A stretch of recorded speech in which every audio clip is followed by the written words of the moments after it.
تو شوق بھی تھا اس بستی کو، اس علاقے کو، اس وادی کو دیکھنے کا۔ یہ مردم خیز وادی ہے اور اس کا تعلق اللہ کے بڑے پاک باز بندوں سے ہے۔ تو آج اس شوق کی تکمیل بھی ہوئی، لیکن تکمیل ایسے مشکل مرحلے میں کہ میں یہاں پہنچتے ہی جانے کے لیے رخت سفر باندھ رہا ہوں اور مجھے چند لمحوں کے لیے بھی رکنا میسر نہیں ہے۔ تو یہ جو لمحے میسر آئے ہیں تو ان سے فائدہ حاصل کرتے ہوئے تھوڑی دیر کے لیے کچھ باتیں آپ کے سامنے رکھنی ہیں۔ اللہ تعالیٰ میری زبان پر کلمۃ الحق جاری فرمائے۔ پہلے تو یہ واضح نشین رکھ لیں کہ میں معروف طرز کا خطیب نہیں ہوں کہ آپ میرے سے کسی پرجوش خطاب کی توقع رکھیں، پھر پوری نہ ہو تو پھر آپ مایوس ہوں۔ تو میں نے پہلے بتا دیا، ایک تو میں بہت لمبا خطاب کرنے کی عادت نہیں رکھتا، دوسرا پرجوش خطاب نہیں کر سکتا۔ تو میں کہیں گیا تو کسی نے کہا کہ خطیب شعلہ بیاں، میں نے کہا میں تو شعلے بجھانے آیا ہوں، تو میں شعلہ بیاں نہیں ہوں۔ تو باقی ہمارے خطباء آدھی تقریر خود کرتے ہیں، آدھی مجمع سے کرواتے ہیں، میں ساری خود ہی کرتا ہوں۔ صرف مجھے آپ کی توجہ درکار ہوگی، اثر کرے نہ کرے سن تو لے میری فریاد، نہیں ہے داد کا طالب یہ بندہ آزاد۔ تو میں نے جو کلمات آپ کے سامنے تلاوت کیے ہیں ان میں اسی مفہوم کو بیان کیا گیا ہے کہ اگر تم مومن بن کے رہو تو سر بلند کر دیے جاؤ گے، عزتوں کا تاج تمہارے سر پہ رکھ دیا جائے گا، وقار کی مسند تمہارا ہی مقسوم ہے۔ یہ کافر لگتے کیا ہیں، یہ سب کچھ تم ہو، لیکن شرط ہے کہ مومن بن کے دکھاؤ۔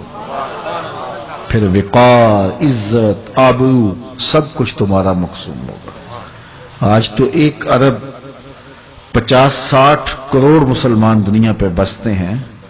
ہم جب مومن بن کے جی رہے تھے تو تعداد میں تھوڑے بھی تھے، پھر بھی عزت ہمارا مقسوم تھا۔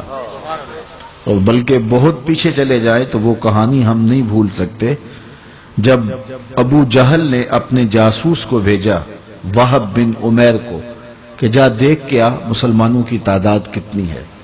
بدر کا موقع تھا تو اس نے واپس آ کے جو رپورٹ دی وہ یہ تھی کہ وہ 3 اونٹ کھا سکتے ہیں۔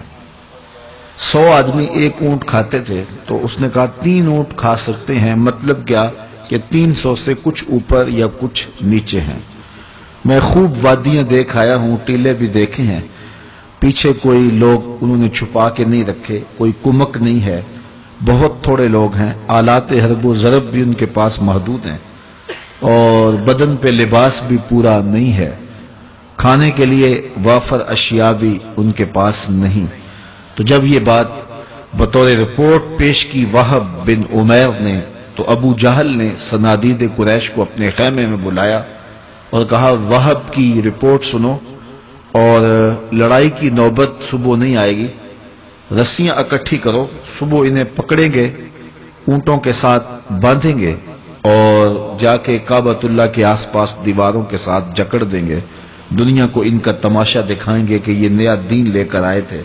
صبح لڑائی کی نوبت نہیں آنی، صبح رسیوں سے ہم ان کو جکڑ کے اونٹوں پہ کس کے لے جائیں گے۔ رعونت برے انداز میں جب اس نے یہ بات کہی صنادید قریش کو تو وہب بن عمیر جو مسلمانوں کے جذبوں کو دیکھ کے آیا تھا اس نے کہا میری پوری رپورٹ سن لو، تم کہتے ہو کہ رسیاں اکٹھی کرو لیکن میرا مشورہ مانگتے ہو تو رات کی تنہائی میں بھاگ سکتے ہو تو بھاگ جاؤ۔ میں ان آنکھوں سے دیکھ کے آیا ہوں، ولیکن رأیت یا معشر قریش، اے قریش کے سرداروں میں ان آنکھوں سے دیکھ کے آیا ہوں کہ یثرب کی اونٹنیاں اپنی پشتوں پہ نری موتیں اٹھا لائی ہیں اور کل ان میں سے کوئی مرے گا نہیں جب تک تم میں سے ایک ایک کو لڑ نہیں جاتا۔ وہ زخمی سانپوں کی طرح پیچ و تاب کھا رہے ہیں اور اگر تمہارے اتنے بندے مارے جائیں تو پھر تمہارے جینے پہ افسوس۔ تم کہتے ہو رسیاں اکٹھی کرو، میری مشاورت یہ ہے کہ رات کی تاریکی سے فائدہ حاصل کرو اور بھاگ جاؤ. اس قوم سے لڑنا تمہارے بس کا روگ نہیں جو مرنے کے لیے آئی ہے. اگلے دن عظیمت کی جو انوکھی داستانیں اہل ایمان رقم کی، میرے رب نے بھی اس دن کو یوم فرقان کہہ کے پکارا. تو ہم تھوڑے تھے، آلات حرب و ضرب بھی نہیں تھے ہمارے پاس، لیکن دنیا پہ ہماری دھاک بیٹھ گئی. اور آج 1,50-60 کروڑ ہیں، لیکن گلی گلی رسوائی کی داستان ہمارے ساتھ ہی جڑی ہوئی ہے. دنیا کے اوپر 1 انچ جگہ بھی نہیں ہے جہاں کسی کافر کا خون بہ رہا ہو. جہاں آتش و آہن برستا ہے تو وہ سرزمین مسلمانوں کی ہے. افغانستان ہے، عراق ہے، شام ہے، فلسطین ہے، جہاں بھی دیکھو تو خون اس امت کا بہ رہا ہے. مجھے کوئی 1 ماہ قبل عراق جانا ہوا تو وہاں مجھے کثرت کے ساتھ یتیم بچے دکھائی دیے. اور ایک رپورٹ ہے کہ عراق میں 20 لاکھ یتیم ہیں، اور اتنے خوبصورت بچے کہ جب ان کو دیکھو تو لگتا ہے یہ کسی امیر کے بیٹے ہیں، یہ شہزادے ہیں، لیکن قریب آئیں گے تو آپ کی ٹانگوں سے چمٹ جائیں گے اور آپ سے سوال کریں گے. زخم زخم ہے امت مسلمہ. اور بیٹیاں اسی طرح جو ہے وہ ان کے سروں سے اتری ہوئی چادریں ان کی بے کسی کی کہانی کہہ رہی. کوئی آکھے وارث شاہ نو اج قبراں وچوں بول، اج کتاب عشق دا کوئی اگلا ورقہ پھول.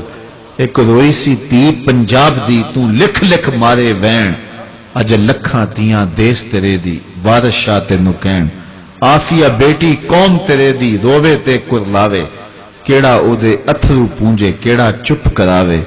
اج دین نبی دا وانگ یتیماں کر کر تکے کھاوے، کتھوں لباں عمر بہادر جڑا روندے منہ گل لاوے. آج پوری امت یتیموں سے بھر گئی ہے، بیواؤں سے بھر گئی ہے. کٹ رہے ہیں تو ہم، لٹ رہے ہیں تو ہم. یہ پرسوں میچ ہار گئے نا ہم، تو لوگوں نے ٹیلی ویژن توڑ دیے، بڑے غصے میں آ گئے، بڑے جلال میں آ گئے، تو ٹیلی ویژن کی سکرینیں توڑ دیں. وہ ایک آدمی نے وہ مٹھائی جو ہے وہ پانی میں بہا دی. میں کہتا ہوں یہ قوم کے نخرے ہیں، اس کے علاوہ اور کیا ہے. جب قرآن مجید کو آگ لگائی گئی تھی اس دن تو کسی نے ٹیلی ویژن کی سکرین نہیں توڑی تھی. جب جنرل ہوڈ نے گوانٹا ناموبے کے جیل خانوں کے اندر واش روم میں ٹشو پیپرز کی جگہ قرآن مجید کے ورقے رکھے تھے، اس وقت تو کسی نے کھانا پینا نہیں چھوڑا تھا. تو یہ ہمارے نخرے ہیں، اور ہم ایک کرکٹ میچ ہارنے پر اپنی زندگی اور موت کا مسئلہ بنا لیتے ہیں. ادھر پوری امت ہار رہی ہے، ادھر جو ہے وہ یتیموں کی قطاریں لگی ہوئی ہیں، ادھر عصمتیں پامال ہو رہی ہیں. کشمیر میں جا کے دیکھو، فلسطین میں لٹتا ہوا، شولوں میں جلتا ہوا فلسطین دیکھو. یہ ابھی کل کی کہانی ہے، پرانی نہیں ہوئی. روہنگیا کے اندر جو کچھ ہوا، برما کے اندر جو کچھ ہوا، مسلمانوں کے جو حالات ہیں، تو پوری دنیا کے اوپر جہاں بھی خون بہتا ہے تو اس خون کا ٹیسٹ لو تو وہ خون مسلمان کا نکلے گا.